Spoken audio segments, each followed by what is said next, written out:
वैयक्तिक जीवनात कसं राहायचं, कसं वागायचं हे काय काय कॅरेक्टर्समधनं मिळतं. अर्थ तू विलन करत असेल तर ते नको घ्यायला. तुला सॅटिस्फॅक्शन कधी मिळतं? प्रयोगाचं पाकिट मिळाल्यावर मिळत नाही. लोकांचा रिस्पॉन्स वावा आणि आत येऊन भेटतात ना, ते खरं आपलं पाकिट आहे. आपलं लहानपण वगैरे आम्ही 40 उतरून राहिला तेव्हा ते ऐका सत्यनारायणाची कथा तिकडनंच चालू होतं. आणि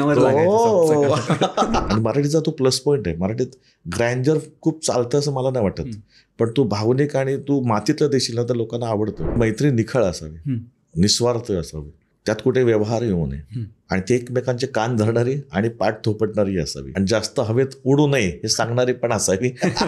मला झोप छान लागते. तू आता मला बोललास ते जरा किती 10 मिनिटं आहेत, मी झोपू शकतो इतकी माझ्या हातात आहे झोप. कोणी वयस्कर आली ना तर माझे आई वडील सांगायचे की बाबा पाया पड बरं, त्यांच्या आशीर्वाद घ्या. तेच संस्कार आहेत त्यांचे. आणि आज ज्या नसतील ते आहेत असं भासवून घेणं पण माझ्यासाठी ते रिलॅक्सेशन आहे. माझ्यासाठी ते सोबत आहेत असं वाटतं. खूप इमोशनल होतं. सॉरी.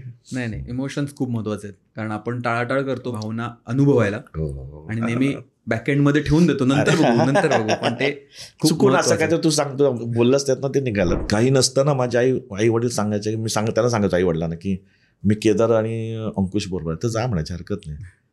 तो विश्वास आज आमची लग्न होऊन आम्हाला मुलं आहेत. आमच्या बायकांना मग सांगितलं मी त्याच्याबरोबर, ते कोणी मध्ये येत नाही.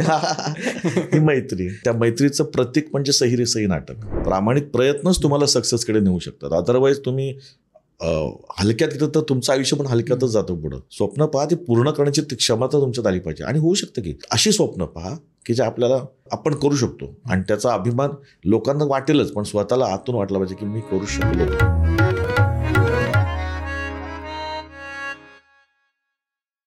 नमस्कार मंडळी, वायफळ गप्पांच्या या नव्या कोऱ्या भागामध्ये मी सुयोग आणि प्राची तुमचं स्वागत करत आहोत. आजच्या भागात आपल्याबरोबर गप्पा मारायला आलेले आहेत भरत जाधव. आजचा एपिसोड हा खूपच स्पेशल एपिसोड असणार आहे. भरत दादाबरोबर आपण खूप सुंदर गप्पा मारलेल्याच आहेत, पण आपल्या या नवीन सेटअपमधला हा पहिला भाग असणार आहे. त्यामुळे भरत दादा बरोबर हा पहिला भाग करताना आम्हाला खूप आनंद झाला आहे. आजच्या भागात आपण दादाचा कलात्मक प्रवास ते वैयक्तिक प्रवास ह्याच्याबद्दल गप्पा मारलेल्या आहेत. या पूर्ण फास्ट पेस्ट आणि इकडून तिकडून सगळे प्रोजेक्ट चालू असलेल्या जीवन पद्धतीमध्ये भरत दादा काय करतो, कशा प्रकारे शांतता शोधतो आणि त्याच्यासाठी शांतता म्हणजे काय, ह्या सगळ्याबद्दलही आपण डिस्कशन केलेलं आहे. ऑफकोर्स आजच्या गप्पा या खूप रिलॅक्स्ड, शांत आणि खूपच इन्साइटफुल असणार आहेत. आम्हालाही ह्या गप्पांमधनं खूप काही शिकायला मिळालेलं आहे आणि तसंच तुम्हालाही मिळेल अशी मी आशा बाळगतो. भरत दादा बरोबरचा हा झकास भाग सुरू करण्याआधी तुम्ही जर का वायफळला सबस्क्राईब केलं नसेल तर पटकन सबस्क्राईब करून टाका. त्याच्या बाजूचं बेल आयकन आहे तेही दाबून टाका, म्हणजे आम्ही जे काही बनवत असतो ते तुमच्यापर्यंत अबाधितरित्या येऊन पोहोचेल.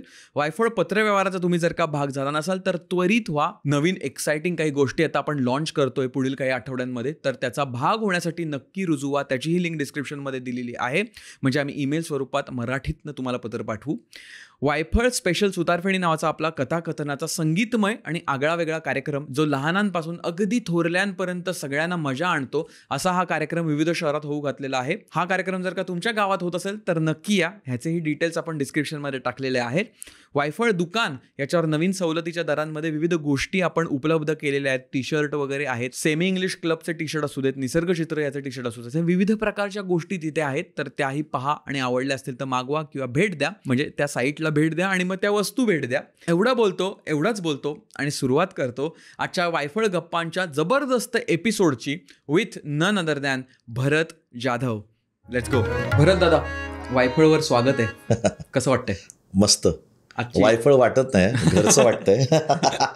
पण छान आहे. आजच्या दिवसाची सुरुवात कशी झाली? छान. काय नेहमीप्रमाणेच. आणि आता सध्या चित्रपट येतो त्यामुळे जरासं लवकर उठणं चालू झालंय आणि नाटकाचे प्रयोग सुद्धा चालू आहेत ना, त्यामुळे हे पण सांभाळून प्रयोगाकडे जाणं, सगळीकडे एनर्जी स्ट्रॉंग ठेवणं आणि अर्थात बरं वाटतंय. त्या निमित्तानं लोक भेटतात आणि गप्पा होत आहेत वेगळे. बरोबर. सुरत आत्ताच आपला एपिसोड झाला आणि त्याच्यात जसं मगाशी मी सांगत होतो तुमच्याबद्दल बोलला आणि तो जे बोलला ना ते मला खूप असं भावलं, कारण तशा पद्धतीने मी विचार तो केला नव्हता की त्यांनी एक लिस्ट सांगितली 2-3 लोकांची की हे लोक जे रंगभूमीवर काम करतायत आणि एनर्जी काय असते आत्ता जसं म्हटलं त्याच्याबद्दल बोला. आणि तो म्हणा जेव्हा तुम्ही स्टेजवर येता ना तेव्हा जे आपल्याला लोकांना जे वाटतं ना, जे चैतन्य दिसतं ना, ते खूप महत्वाचं आहे, कारण एवढे सातत्याने प्रयोग होत असतात, बरेचदा 3-3 वगैरे पण प्रयोग असतात दिवसाचे, पण तुम्हाला बघून रसिकांना जे चैतन्य तुमच्यातलं दिसतं ना, ते खूप कमाल आहे. आणि तो जेव्हा म्हटलं तेव्हा म्हटलं अरे हो रे, की त्यांची फक्त ते स्टेजवर आल्यावर आपल्याला वाटतं की आता कमाल मजा येणार आहे. ते चैतन्य किती महत्वाचं आहे. ऍक्च्युअल ना दोन्ही साईडने रसिक प्रेक्षक पण टाळ्या वाजवतात, शिट्ट्या वाजवतात, तिथून पण चैतन्य मिळतं आपल्याला. म्हणजे आम्ही देतो एनर्जीपेक्षा समोर एक मोठी एनर्जी मिळते आपल्याला, जेणेकरून ते एकमेकात खेळायला मजा येते. आणि लाईव्हची हीच गंमत आहे, जे चित्रपटात सिरियलमध्ये नाही मिळणार. बरोबर. लाईव्हला हा एक प्लस पॉईंट असतो की तुम्ही गिव्ह अँड टेक होते.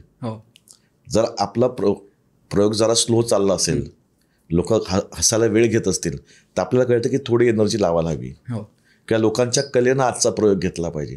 ती ही गंमत आहे, म्हणजे त्याला आपण प्रयोग म्हणतो ना, ती गंमत. आणि ती मला ते अनुभवायला मजा येते आम्हाला ॲज अ कलाकार म्हणून. राईट. मला ह्याच्याबद्दल एक प्रश्न होता की आता एवढा काळ तुम्ही काम करताय बरोबर रंगभूमीवर, आणि हजारो प्रयोग झालेत करून नाटकांचे. हे करत असताना ऑफकोर्स केमिस्ट्री आणि त्याच्यामुळे रोज वेगळा एक भावना असते, रोज एक नव्याने आपण तो प्रयोग मांडतो.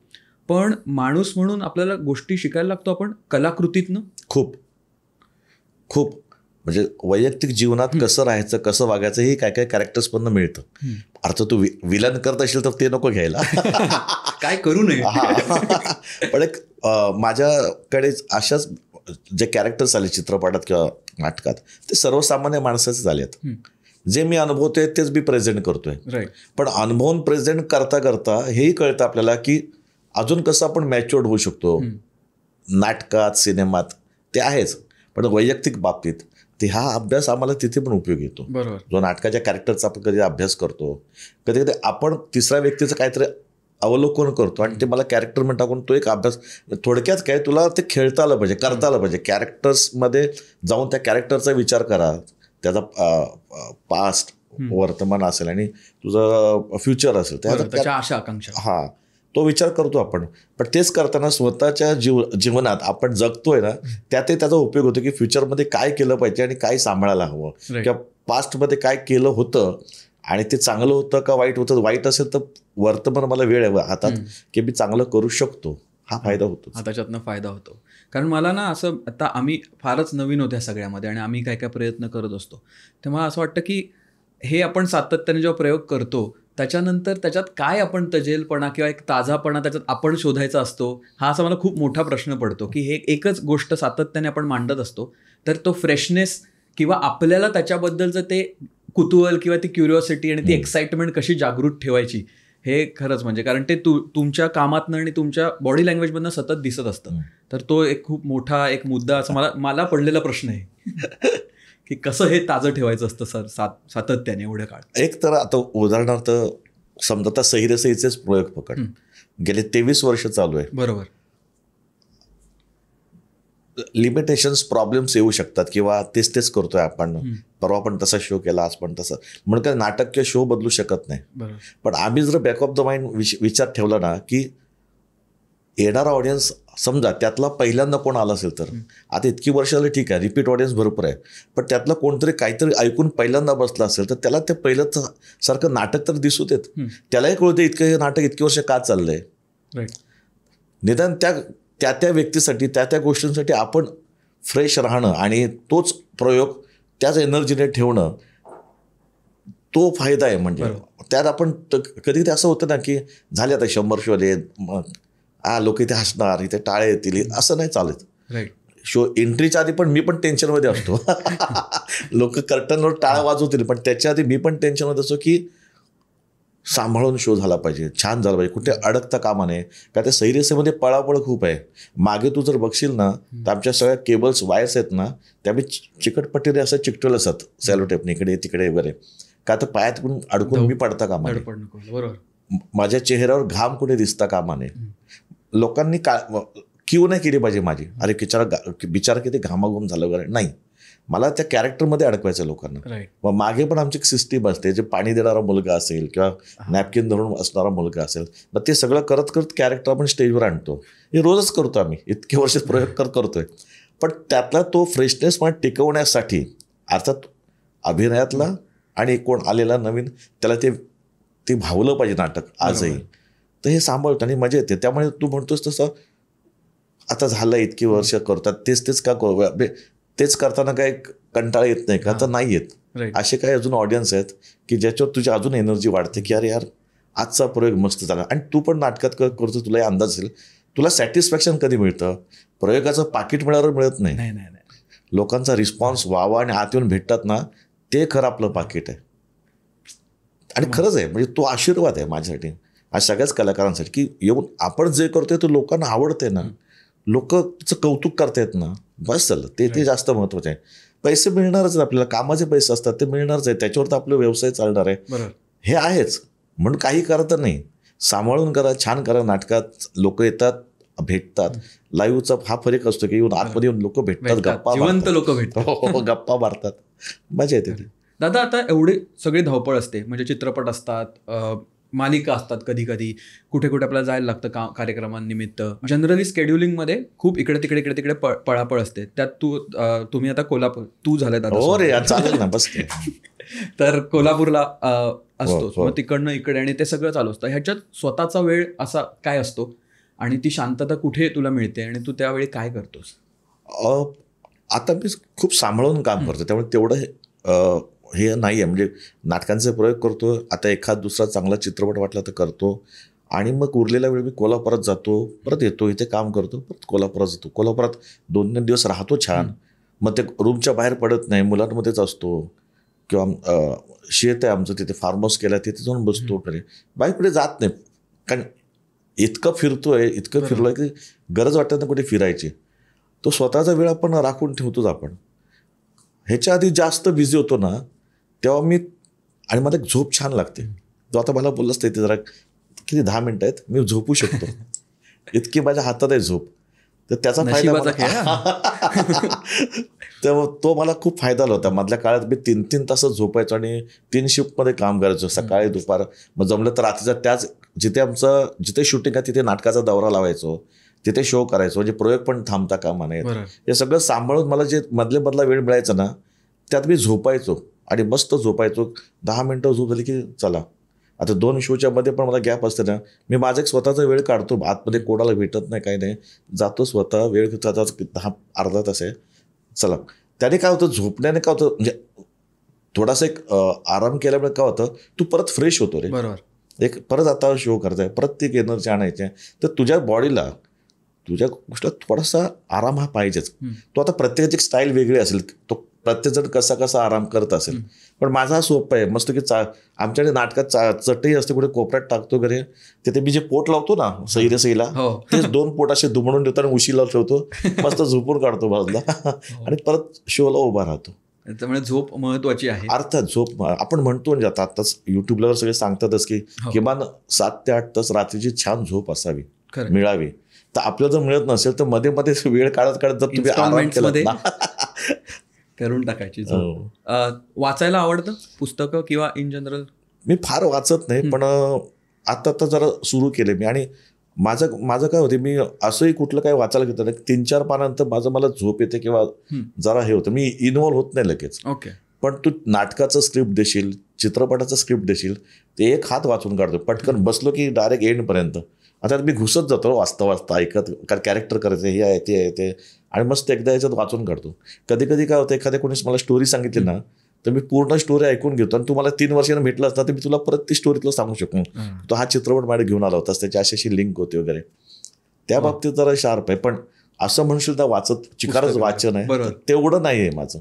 पण हे कामाच्या बद्दलचं वाचन आहे ते एकदम स्वतःचं जग बनतं डोळ्यासमोर. काय करणार, काय करायला हवं त्यात, आणि काय गंमत येईल अजून. लिखाणा पलीकडे जाऊन पण आपण त्या कॅरेक्टरचा विचार करतोच ना, कदाचित त्या लेखकाच्या पॉईंट ऑफ व्ह्यूने कॅरेक्टर अर्थात लिहितात. आपण काय करतो, एक कलाकार, मी नेहमीच बोलतो की आपण मेडिटेटर आहोत. लेखकांनी जे लिहिलंय ते फक्त आपल्यात घ्यायचं आहे, आपल्यात ते जमवायचं आणि प्रेक्षकांपर्यंत पोहोचवायचं आहे. तर हे मला खूप आवडतं.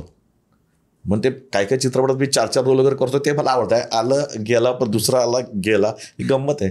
पण लेखकाने जे लिहिलंय, त्याने जे काही व्हिज्युअल केलंय, तर त्याची निदान तुम्ही गप्पा मारायला हव्यात. बाबा त्याचं नक्की काय पॉईंट ऑफ व्ह्यू आहे त्या कॅरेक्टरच्या बाबतीत, काय नाटकाच्या बाबतीत, काय चित्रपटाच्या बाबतीत. तर त्याला एकदा आपण ऐकून घेतलं छानपणे, मग आपण त्या पद्धतीने विचार करतोय त्या कॅरेक्टरचा. कदाचित लेखक जरा कुठे 19-20 त्याला जरासं अडकला असेल किंवा त्याला असेल की मला जरासं कन्फ्यूज होते लेखकाला, तर आपण त्यात पडल्यामुळे आपल्याला काय होतं की अरे कदाचित हा कुठे अडकला आपण सांगू शकतो, किंवा मी कुठे अडकलं लेखक अजून मला क्लीन करू शकतो की नाही तू ना वेगळ्या ट्रॅकवर करतोयस काम, ते नको, ह्या नाटकाचा ह्या कॅरेक्टरचा चित्रपटातला हा ट्रॅक जुळवायसमोर ठेव. त्यामुळे आता मी चित्रपट जे करतोय ते मला फायदा काय होतोय, तर मी वेगळ्या धाटणीचे करतोय. विनोदी आधी करतच होतो आणि करत राहणार, त्यात काही हे नाहीये, बरोबर. पण आता वेगळ्या धाटणीचे चित्रपट बाहेर यायला लागलेत ना, तर मला ना हे डिस्कस करायला आवडतं त्या लेखकाबरोबर, त्या दिग्दर्शकाबरोबर, की तो माझा काय विचार करतोय. कारण मला ना ते जास्त हवं आहे, माझं मी करून झालं. आता मला आता त्यांचं येणाऱ्या पिढीतले काय विचार करतायत कॅरेक्टरचा, त्या पिक्चरचा, त्या नाटकाचा, ते मला त्यांच्याशी गप्पा मारायला, त्यांच्याशी बोलायला आवडतं. त्यात माझाच फायदा होणार असतो. मग मी जास्त त्यांना मी कधी कमी लेखत नाही कुठल्याही लेखकाला, किंवा मी तर आत्तापर्यंत कुठल्याही लेखकाला कमी लेखलं नाही. छान लिहिलंय, छान वाटलं, छान पटलं, गप्पा मारतो, त्याने फरक पडतो. तो माणूस कळतो आपल्याला, लेखकाचं विजन कळतं. डिरेक्टरशी तुम्ही गप्पा मारता, डिरेक्टरचं विजन कळतं आपल्याला, ज्यात तो आपल्याला कसा प्रवास करणार आपल्या आपल्या कॅरेक्टरचा तेही कळतं. त्याचा फायदा होतो आणि व्हायलाच हवं. आणि ते प्रोसेसचाच भाग येतो, प्रोसेसचा भाग. आणि जेवढं आपण त्याच्यात घुसू किंवा त्याच्याबद्दल विचार करू तेवढं ते अजून खुलणार आहे. आणि जसं मगाशी पण म्हणालास तू की बॅकस्टेजला खूप लोक असतात, तसंच एवढ्या लोक मिळून एखादी कलाकृती बनवतात. त्यामुळे हे गिव्ह अँड टेक खूपच मोलाचं आहे. आत्ताचं तू ते कॅरेक्टर करतोयस, अरे दादावर आलो, अरे बाबा, अरे बस काय मी आवाजावर येतो बस. अरे नाही, ते अहो दादा म्हटल्यावर ते बदलतो माझा. अरे दादा म्हटलं जरा म्हणजे उलटं लटलं मग अशी म्हणते भरतच बोल, मलाही जरा बरं वाटेल गप्पा मारायला. नको जरा जास्त होईल. आत्ता जे कॅरेक्टर करतोयस ते बिल्ड करताना काय त्याची प्रोसेस होती, किंवा तुझ्या डोक्यामध्ये कसं ते कॅरेक्टर आलं आणि मग ते कशा प्रकारे तू तुझ्या डोक्यात बिल्ड केलं? आता थांबायचं नाही ना चित्रपटातलं. मुळात शिवराजने जेव्हा मला विचारलं ना, तेव्हा मला ती लाईनच आवडली खूप, आणि खरी स्टोरी आहे ती, आणि त्यांनी ती सांगितली लाईन आवडली, माझं कॅरेक्टर मला आवडलं, आणि मी असं केलं नव्हतं. आणि ही कोणा एकाची गोष्ट नाही आहे. आता जेवढ्या मी दिसतोय चित्रपटात कलाकार, हे एकाची गोष्ट नाही आहे, ही सामूहिक गोष्ट आहे. त्यामुळे कोण हिरो नाही आहे यात, कोण हिरो नाही, कोण विलन नाही आहे. गोष्ट छान आहे, गोष्ट हिरो आहे. मी बोलतोय म्हणून बोलतोय असं नाही, पिक्चर बोलल्या लोकांना कळेल मी काय म्हणतोय. त्यामुळे प्रत्येक कॅरेक्टर हा महत्त्वाचा आहे. आता प्रत्येक कॅरेक्टर महत्त्वाचा असल्यामुळे माझ्या ताटात काय वाढलं आहे, तर माझ्या ताटात त्यांनी छान वाढलं आहे. असं प्रत्येकाचं ताट प्रत्येकजण म्हणतो की माझं छान वाढलं आहे. आता एवढं छान वाढलं तर फक्त छान जेवायचं आहे. तर छान जेवताना मजा करतोय मी, कारण नुसतं माझं कॅरेक्टर, तर मी कोणासोबत आहे ना, तर तो पण तेवढा स्ट्रॉंग कॅरेक्टर असल्यामुळे ती गंमत येते. ह्या पिक्चरचा तो प्लस पॉईंट आहे. आणि प्रेरणादायी चित्रपट आहे. जे झालं आहे ते फक्त आपल्याला करायचं आहे. आणि म्हटलं तर ही डॉक्युमेंटरी होऊ शकली असती, पण शिवराजला मी मानलं आणि ओमकार ह्या दोघांना मानलं की त्यांनी डॉक्युमेंटरी नाही केली, त्यांनी फिल्म केले. त्यात घटनाक्रम छान आहे, ड्रामा आहे, सगळे. नाहीतर अदरवाईज काय होतं की आपण प्रेरणादायी आपण काय ते करत असू तर नंतर ते डॉक्युमेंटरीच्या जवळपास पोहोचू शकते ना, सत्य घटनेवर आहे आणि आपल्याला ह्यातनं लोकांना प्रेरणा द्यायची आहे. तर मे बी जरा होऊ शकलं असतं, पण त्यांनी ते कुठेही न करता प्रत्येकाला छान मोल्ड केले त्या त्या कॅरेक्टर्समध्ये, आणि त्याची गंमत आहे. म्हणजे आवडेल बघायला का लोकांना चित्रपट हा, की एक छान गोष्ट छान पद्धतीने खूप साध्या पद्धतीने मांडली. बरं. आणि तो शिवराजचा, तो मुळात माणूस पण तसा आहे, खूप सरळ साधा आहे शिवराज. त्यामुळे त्याने त्याच्या स्वभावाप्रमाणे ही फिल्म बनवली असं मला वाटते. बरोबर. बोलता बोलता आता तू म्हणालास की नवीन पिढी काय करते की त्यांचा पण एक गिव्ह अँड टेक झाला पाहिजे, तर त्याच्याबद्दल तुझं काय मत आहे? कारण मी आधी तुला ऐकलंय बोलताना की नवीन पिढी पण सुंदर काय काय करत असते, तर तेही आपण बघितलं पाहिजे किंवा त्याच्याबद्दलही काय काय केलं पाहिजे. तू जेव्हा एखाद्या नवीन पिढीच्या कलाकाराबरोबर किंवा दिग्दर्शकाबरोबर, लेखकाबरोबर जे इंटरॅक्शन असतं, तेव्हा तुझा अप्रोच कसा असतो त्याच्याकडे? कारण तुझ्याकडे अनुभवाची खूप मोठी शिदोरी आहे, तर ते कशा प्रकारे केलं जातं? नवीन पिढीचं कौतुक काय माहिती काय, की त्यांच्या हातात आता जग आहे. जगात काय चाललंय पटपट त्याला बघायला मिळते. त्यातलं काय चांगलं करावं, काय करू नये, हे पटपट त्यांना शिकायला मिळते. मी ज्यांच्याकडे पूर्वी काम करायचो, अगदी किंवा आमच्या आधीचं म्हणा, त्याने ती गोष्ट आणून टेक्निकल तेवढे स्ट्रॉंग नसताना पण महेश कोठारेने वगैरे छान फिल्म दिलं होतं की तेवढे टेक्निकल स्ट्रॉंग नव्हते आपण मराठी इंडस्ट्रीत, पण त्याने मराठी इंडस्ट्रीमध्ये एखाद्या टेक्निकल गोष्टी आणल्या. सचिन पिळगावकर, ते आधीचे पण बाकीचे सगळे दिग्गज, बरोबर. म्हणजे सगळेच दिग्गज आहेत म्हणून तरी इंडस्ट्री टिकली आपली. या सगळ्या दिग्गजांकडे त्यावेळेस तेवढी आधुनिकता नव्हती, पण तरी पण ते सॉलिड वर्क व्हायचं. आत्ताच्या मुलांकडे इतकं आहे ना की त्यांना कळते की जगात काय चाललंय, आणि जगात काय चाललंय ते करून कुठल्या पद्धतीने पिक्चर न्यायला हवा, ती गोष्ट कशी रंगवायला हवी, हे आताच्या मुलांना पण चांगलं स्ट्रॉंग आहे. असं नाही की आताची पिढी काहीच करत नाही आहे, आमचं त्यावेळेस काळात बरा होता, असं काही नाही आहे. पण आता मी जास्त ॲप्रिशिएट करतो जास्त की ते पाहत आहेत की मला मी ह्या वेगळ्या रोलमध्ये काम करावं. मी जर वैयक्तिक विचार केला तर ही चांगली गोष्ट आहे ना माझ्यासाठी, की ते म्हणतात तुमचं झालं, ते विनोदी केले, तुम्ही हे केलं ते केले, आम्ही आमच्या लहानपणापासून पाहिलं वगैरे. पण आता असं वाटतं की तुम्ही अशा पद्धतीने हा रोल करायला हवा. जर तो डेअरिंग करतोय माझ्या बाबतीत तर मला पण त्याच्यावर विश्वास ठेवायला पाहिजे. आणि नुसतं डेअरिंग करत नाही, तर तो काहीतरी छान आणतोय आपल्यासोबत. ते आत्ताच्या पिढीचं ते कौतुक आहे जे आता मी ज्यांच्या सोबत कामं करतोय. म्हणजे आता उदाहरणार्थ आता थांबायचं नाही म्हणजे शिवराज व्हायचं. माझा 16 मेला दुसरा चित्रपट येतोय, तो म्हणजे बंजारा. शरद पोगशेचा मुलगा आहे स्नेह, तो डिरेक्टर आहे त्या चित्रपटाचा.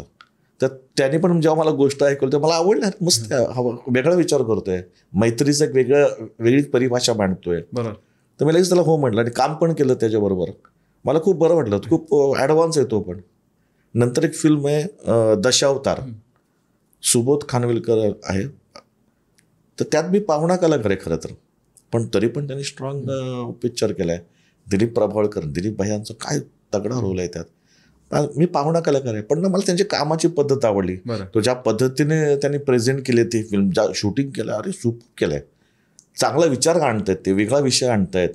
तर मला आता ज्यांच्यासोबत काम केलं मी ते अनुभवतो ना, त्यामुळे मला असं वाटतं की भरपूर स्ट्रॉंग आहे पुढची पिढी. आणि चांगले चांगले पिक्चर आता पण म्हणा, जेवढे पिक्चर येत आहेत खूप छान पिक्चर येत आहेत.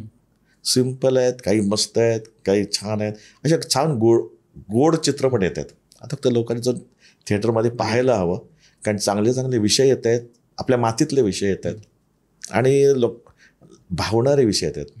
आणि मराठीचा तो प्लस पॉईंट आहे. मराठीत ग्रँजर खूप चालतं असं मला नाही वाटत, पण तू भावनिक आणि तू मातीतलं देशील ना तर लोकांना आवडतं. इतकी वर्ष लोकांना तेच आवडत आलंय, आता पण तेच आवडते.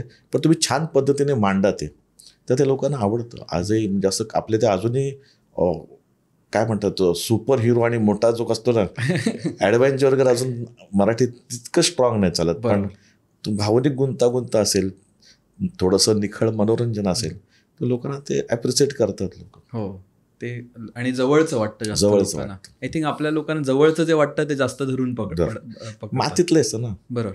आपले ते हिरो म्हणजे 6 पॅक असं वगैरे असं काही नाही आहे.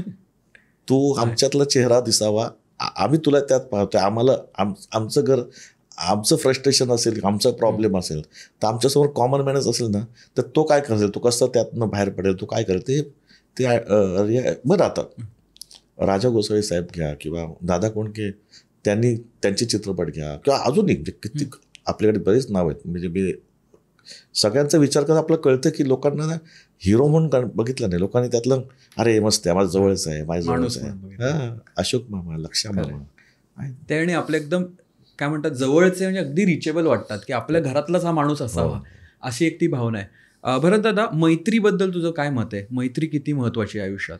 खूप महत्वाची, पण ती मैत्री निखळ असावी, निस्वार्थ असावी, त्यात कुठे व्यवहार येऊ नये, आणि ते एकमेकांचे कान धरणारी आणि पाठ थोपटणारी असावी. चुकलं की कान धरणारी आणि छान काय केलं तर पाठ थोपटणारी, आणि जास्त हवेत उडू नये हे सांगणारी पण असावी. ना तर काही मित्र होतात तूच कर विद्या, मी आहे मागे, असं काय अशी मैत्री नसावी. किंवा मी अमक्याचा मित्र म्हणून भाव खाणारी मैत्री नसावी.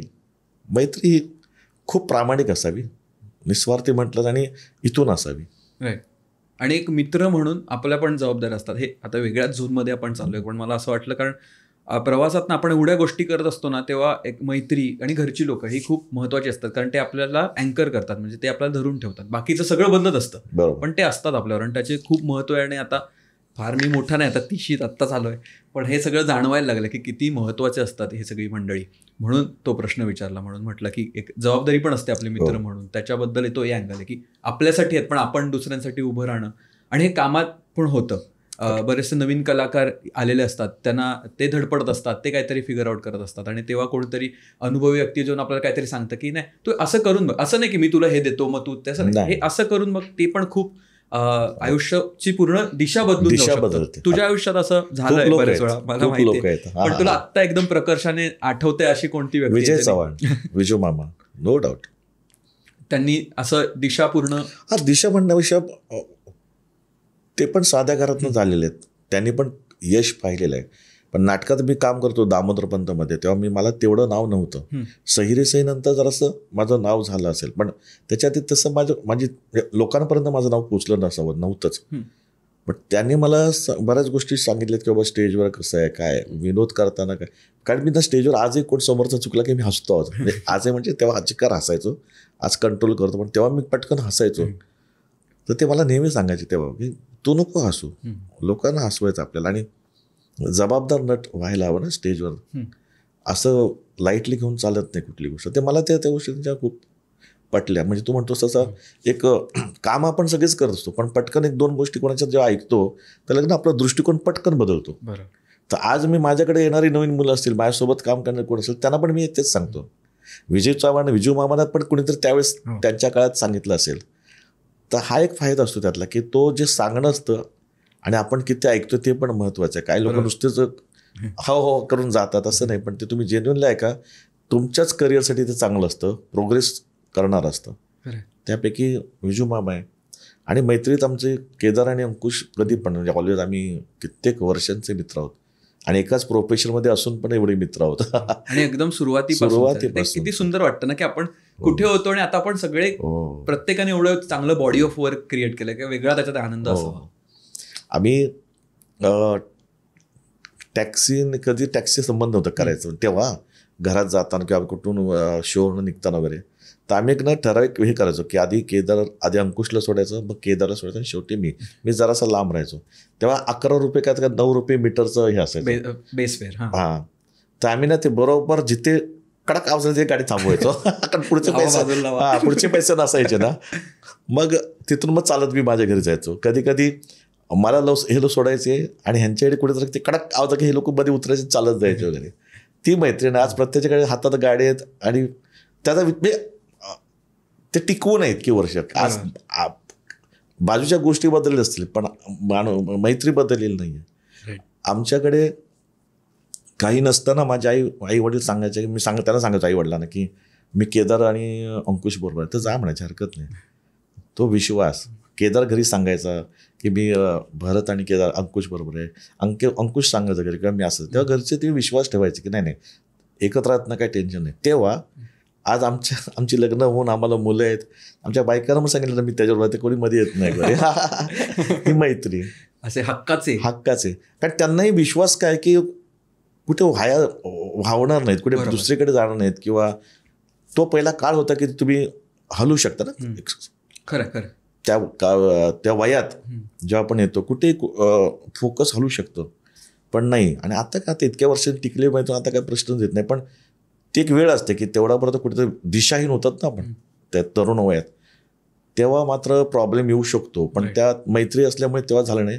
आणि तिघांचे प्रोफेशन एक असल्यामुळे खूप उलट जास्त झाले. आणि त्या मैत्रीचं प्रतीक म्हणजे सहिरे सही नाटक. जसा आत्ताचा जो प्रोजेक्ट आहे तो संघर्षाबद्दलचा आहे की पर्सनल एक बॅटल असतं प्रत्येकाचा व्यक्तीच्या आयुष्यात काही ना काहीतरी, आणि ते अप्स अँड डाऊन्स येतच असतात. आणि त्याच्यात आपण कसा विचार करतो, कोण आपल्याबरोबर असतं, कशा प्रकारे आपण त्याला तोंड देतो, हे खूप महत्त्वाचं असतं. आणि आत्ताच्या उदाहरणात पण तू म्हणालास दादा की तरुण वयात जर का तुम्ही हल्लात तर ती कुठे भलतीकडे जाऊ शकते आपली दिशा, ट्रॅजेक्टरी. कारण एकदा मागच्या एका भागात पण बोलता असं झालं होतं की 2 अंशाने म्हणजे 2 डिग्रीने जरी आपला अँगल बदलला ना तरी तो 10-20 वर्षानंतर कुठे ते 2 टोकं पोचतात. अगदी बरोबर. त्यामुळे ते खूप महत्त्वाचं आहे. तर संघर्ष, आणि आपण म्हणू की आता कारण तुझं नाटकातलं आणि कलाकृतीमध्ये वेगवेगळ्या कलाकृती सादर करण्याचं बरंच काम आहे, त्याच्यात अप्स अँड डाऊन्स येतातच. आणि सुरुवातीला तर जेव्हा तू धडपड करत असशील, नवीन काहीतरी शोधत असशील, तेव्हा तर असतील बरंच काय अप्स अँड डाऊन्स आले असतील. तर त्या काळात तू कशा प्रकारे त्याला तोंड दिलंस, किंवा आजही कुठचाही एखादा चॅलेंज येतो तर काय लोक एकदम घाबरून जातात, काय लोक, आणि ती भीती साहजिक आहे, पण त्याच्यातनं तुझा कसा अप्रोच असतो किंवा तू कसा शिकलास की ह्याला तोंड कसं दिलं पाहिजे? अप अँड डाऊनचं प्लस पॉईंट काय होतं मी सांगतो वेगळ्या पद्धतीने. करिअर पुरता नाही, मी शिक्षणापासूनच प्रॉब्लेम चालू होतो आपल्या तिकडनं जरा जा आणि ती गंमत असते. कधी कधी पास होतो आपण, पण टक्केवारीमध्ये खालीवर येतो. त्या कळते की अरे नाही आता 8वीत नीट मार्क मिळायला पाहिजे, नाही 9वीत नीट, जर ठीक आहे 9वीला ॲडजस्ट होईल, पण 10वी SSC देवायची होती ती. हे जर इथे जर चांगले मार्क मिळाले तर त्याच्यावर मला चांगली नोकरी मिळेल. बरोबर. मग कळतं की अरे नाही मिळते नोकरी, चांगले मार्क मिळून पण नाही, मग जरा कॉलेजला जायला हवं. मग ते 11वी मग 12वी ॲडजस्ट करेपर्यंत. त्याच दरम्यान माझ्याकडे शाहीर साबळे पार्टी लोकधारामध्ये मी जॉईन झालो आफ्टर 12वी.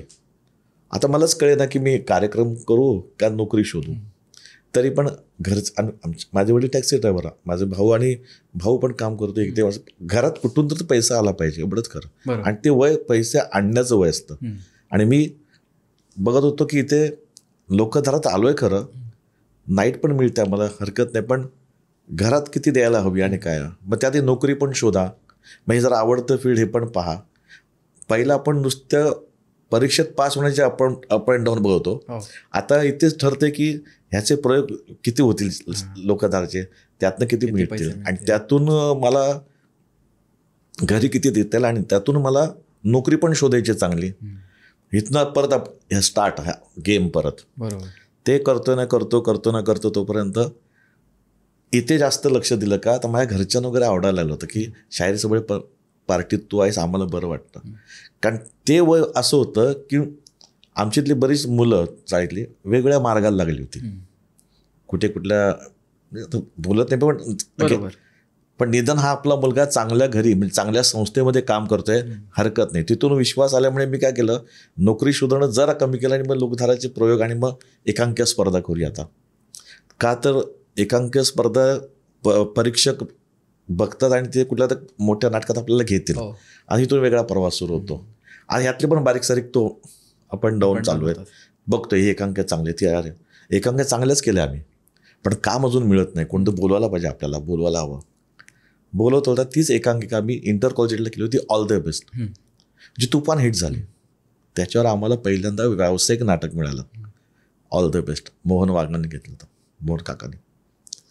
आत्ता वाटतं की करूया, पण तो घरनं सुरू आलं की आता वय वाढत चाललं, काहीतरी नोकरी बघ, हे पण कर, तुझं आवडतं क्षेत्र नाही, हे कर, पण नोकरी पण बघ.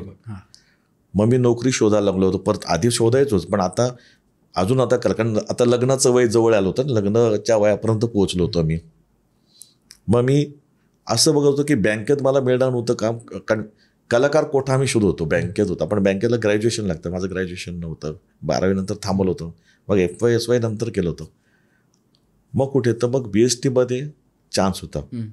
तर BSTमध्ये असं ठरत होतं की तिथे ग्रॅज्युएशन नसेल चालेल, पण कंडक्टरची बॅच, कंडक्टरमध्ये जाऊया म्हटलं. तर मग मयेकर काका म्हणजे प्रल्हाद मयेकर लेखक, ते BSTमध्ये होते, आणि तेव्हा बरेच आपले कलाकार BSTमधून काम करून नाटकाचा शो करत होते. म्हटलं हे एक बरं, म्हणजे नोकरी पण होईल आणि आपलं क्षेत्र आपल्याला करतील काम. मग मी कंडक्टरचा बॅच पण काढला, नोकरी मिळेल तोपर्यंत. ऑल द बेस्ट हिट झालं होतं ना, आणि ऑल द बेस्ट नंतर मला नाटकं मिळत गेली, आणि तो बॅच मला तसाच राहिला. आता इथून स्टार्ट, आणि तिथून जे मागे वळून बघितलं नाही, म्हणजे अर्थात कामं करत होतो मी, पण मला चांगली नाटकं मिळत गेली. ऑल द बेस्ट, आमच्यासारखे आम्हीच, अधांतर, श्रीमंत दामोदर पंत, आणि 8वं 9वं नाटक माझं सही रेसे आलं. तर ते जरासं असं चाललं होतं. म्हणजे 93ला माझं ऑल द बेस्ट आलं होतं, आणि 2002ला सही रेसे आलं, आणि सही रेसेने माझ्या आयुष्यातली गणितं बदलली. पण त्या 9 वर्षात एक उलगडतच गेलो, पण प्रयत्न प्रामाणिक होते ऑफकोर्स. आणि ते कुठल्याही क्षेत्रात तुझे प्रामाणिक प्रयत्नच तुम्हाला सक्सेसकडे नेऊ शकतात. अदरवाईज तुम्ही हलक्यात घेतलं तर तुमचं आयुष्य पण हलक्यातच जातं पुढं. पण असंही काही दिवस येतात ना, जेव्हा आपल्याला कळतच नाही की अरे मी सगळं करतोय, व्यवस्थित करतोय, आणि आवडीने करतोय, आणि सगळं करतोय, माझ्या हातात जेवढं ते केलं, पण मला काय वाटच सापडत नाही. असेही काही दिवस येतात ना. येतात, येण्याबद्दल काय नाही. तू कसा विचार करतोय त्याच्यावर. मी आयुष्यात म्हणजे नेहमी पॉझिटिव्ह विचार करत राहिलो की मिळेल ना, का नाही मिळणार. आता जिथे शाहीर साबळे पार्टीमध्ये डान्स करायला एका छोट्याला गेलो होतो, आज आपल्याला ते बरं मला नीट नाचता पण येत नाही. म्हणजे तू कोंबडी पळाली गाणं बघशील तर मी जत्रामध्ये मी रिदममध्ये नाही, जरा 19-20 आहे. दामोदर पंताचे नाचतो ना मी ऑफ बीट, तसंही मी. पण बाकी कलाकृती करायला मिळालं, म्हणजे बाकीच्या गोष्टी मला करायला मिळालं. ॲक्टिंगमध्ये त्यांचं काही गोष्टी बघून, लोकांना बघून बघून बघून ॲक्टिंगमध्ये जरासा फरक पडत गेला, जरा हळूहळू नाटकात हे, म्हणजे खूप एकांकी स्पर्धा केल्यामुळे ना मला कॅरेक्टर्स तेव्हा भरपूर आम्ही वर्कआउट केली होती. त्याचा कमर्शियलमध्ये आम्हाला फायदा होत गेला. आणि आफ्टर सही रे सही पूर्ण गणित बदललं. मग आले चित्रपटात परत अपडाऊन चालू होतं. मी स्वतः 2016-17 चित्रपट थांबवायचा प्रयत्न केला, 17-18 मध्ये, की आता नको, कारण तेच होते माझं पण. कारण नाटक चालू, नाटकाचे प्रयोग कधीच मी थांबवले नव्हते. पण चित्रपटात काय आलं होतं, तेच करत होतो. मलाही जाणवते की अरे तेच कॅरेक्टर करायला मिळतंय, तसंच होतंय. मग कुठेतरी जरा आपण श्वास घेऊया म्हणून थांबलो होतो. आणि मधले 4-5 वर्ष मी चित्रपट केले होते.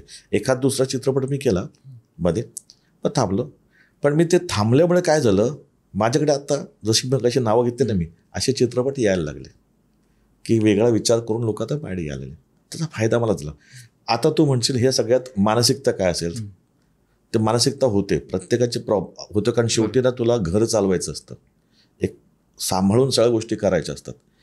पण ना माझे घरचे, माझे भाऊ, म्हणजे आईबाबा आता गेलेत. आईबाबा माझे खूप स्ट्रॉंग होते, ते नेहमी पाठीचे असायचे. माझे भाऊ, मोठा भाऊ किरण जाधव, दुसरा राजू, आणि माझी बहीण, ह्यांनी पण मला खूप आदर. काय आमच्या घरात मी सगळ्यात लहान. ओके. आणि आणखीन मुख्य आधार म्हणजे बायको, मुलं. ह्यांनी कधी मग जाणू दिलं नाही मला की आता तुम्ही जे प्रयोग कमी पिक्चर लागत नाही आहेत का काय. बाकीच्या लोकांना टेन्शन आहे, जर काय पिक्चरच चालत नाही, दिसत नाही वगैरे. पण मी जो स्वतःहून घेतलेला ब्रेक होतो, आमच्या सगळ्या घरच्यांना तो आवडला होता. आणि ते म्हणजे की आता रिलीफ घे स्वतःला जरा आराम कर आणि मग परत. आणि मग त्याचा फायदा मला झाला. पण त्यावेळेस मानसिक दृष्ट्या तुला सांभाळणं खूप महत्त्वाचं. आणि आमची संपूर्ण फॅमिली माझ्यासोबत होती. आणखीन एका व्यक्तीचं नाव घेईन मी, नाना पाटेकर. माहीत नाही, तर माझं व्यवस्थितच चालू होतं. त्यांना कुठून तर काहीतरी कळलं, त्याचा मला फोन आला, अरे भरत कसं आहेस तू? म्हणलं नाना का काय व्यवस्थित आहे? नाही काहीतरी तू टेन्शनमध्ये असं कळलं. म्हणलं नाही. कोण बोललं? नाही मला कळलं की बघ काही टेन्शन घेऊ नकोस, आणि काहीही लागलं आर्थिक पण पैशांचं मला सांग, पण तू टेन्शननी काम करू नकोस असं ते बोलले मला. अरे बापरे, म्हणजे मी नव्हतोच त्या स्टेज.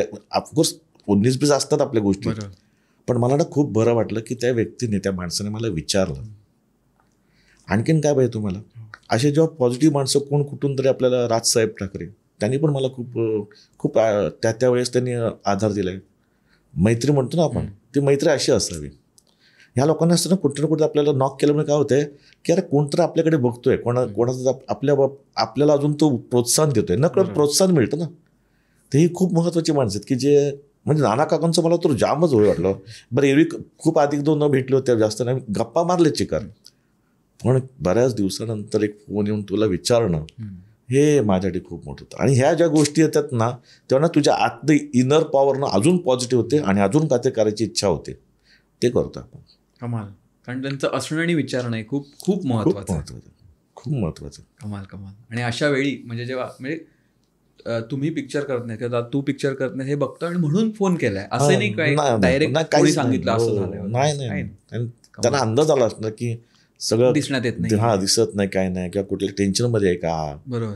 ते एक तो वडीलकीच एक फोन असतो ना, तसं होता तो. कमाल.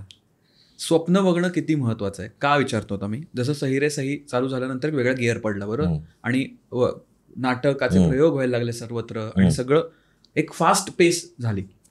त्यावेळी पण आपण कशा प्रकारचे निर्णय घेतो आणि कसं आपण आपलं आयुष्य शेप करतो किंवा आपलं जे करिअर आहे ते शेप करतो, तेही खूप महत्त्वाचं आहे.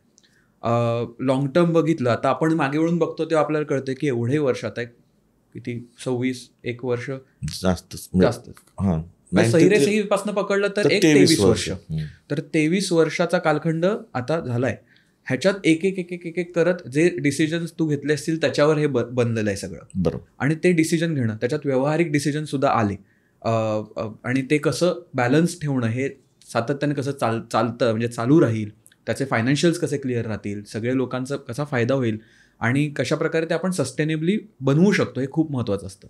आणि त्याच्यासाठी स्वप्न बघणं मला वाटतं, म्हणजे मला असं वाटतं की स्वप्न बघणं महत्त्वाचं आहे. म्हणजे फक्त स्वप्नच बघत राहा असं नाही म्हणते, पण ते एक स्वप्न बघणं महत्त्वाचं आहे, कारण त्याच्यातनं आपण उठतो आणि करतो. त्याच्याबद्दल तुझं काय मत आहे किंवा काय सांगशील? स्वप्न बघायलाच हवीत, पण स्वप्न अशी पहा की ते तुम्हाला ते पूर्ण करण्याची क्षमता आली पाहिजे. उगाच अव्वाच्या स्वप्न पाहाल आणि त्याच्या मागे उगाच तुम्ही धावत बसाल, बरोबर, तर ते चुकीचं आहे. म्हणजे आभाळ टेकलं म्हणून आपण शोधायला जाल तर ते चुकीचं आहे. ते क्षितिज आहे. तुम्हाला कळलं पाहिजे की टेकलेलंच नाही आभाळ, पण तू शोधण्यासाठी पळतोयस हे चांगली गोष्ट आहे. पण आयुष्य नुसतं ते पळण्यातच स्वप्नातच घालवशील तर बेकार आहे. ओके. स्वप्न पहा, ती पूर्ण करण्याची ती क्षमता तुमच्यात आली पाहिजे. आणि होऊ शकतं की अरे आज प्रत्येक जण स्वप्न बघून इकडे येतो, इकडे कुठल्याही प्रोफेशनमध्ये काय ते स्वप्न पाहून जातो ना, आणि तो त्याचा स्वतः त्या पायऱ्या चढत जातो चांगल्या पद्धतीने, आणि ते चढणंच पाहिजे. पण अशी स्वप्न पहा की जे आपल्याला करणं आपण करू शकतो आणि त्याचा अभिमान लोकांना वाटेलच, पण स्वतःला आतून वाटलं पाहिजे की मी करू शकलो, नाही का. अशी स्वप्न पाणी वाईट नाही, चुकीचं नाही. अरे तू स्वप्नच पाहत नशील तर तुझ्या जगण्याला अर्थ काय आहे. जर मी साध्या घरात आलो असेल तर मलाही वाटतं ना की मी मी चाळीतला, म्हणजे आमच्या ते पाऊस पडला ना तर पत्रातनं पाणी गळायचं आतमध्ये. आम्ही भांडी असे लावायचो राजकमलला. म्हणजे आमच्याकडे राजकमल स्टुडिओचे ते मागे राहायचो आम्ही चाळीत. त्याचे पुढे ना पोस्टर्स असतात ना पिक्चरचे, ते ताडपत्र ते पेंट केलेले असायचे. मग ते आम्ही लावायचो पत्र्यावर. म्हणजे अमिताभ बच्चन दिवारमधला असं उलटं वगैरे दिसायचं वगैरे. तर ते आम्ही पाहिल्यानंतर कुठला मुलगा विचार नाही करणार की जेव्हा मला 2 पैसे मिळतील, 4 पैसे मिळतील, 4चे 8 पैसे मिळतील तर मी चांगल्या घरात माझ्या आईवडिलांना घेऊन जाईन. मग चांगल्या घरात गेल्यानंतर एक चांगली गाडी त्यांच्या हातात देईन, कारण वडिलांनी आयुष्यभर टॅक्सीच चालवली आहे. मग ही स्वप्न आपण जेव्हा पाहतो, त्या काम करतो, त्या काम करता करता ह्या गोष्टी केल्याचा एक आनंद मिळतो. छोट्यातनं मोठ्यात जाणं म्हणजे काय आहे की लोकांना दाखवण्यासाठी नाही ते.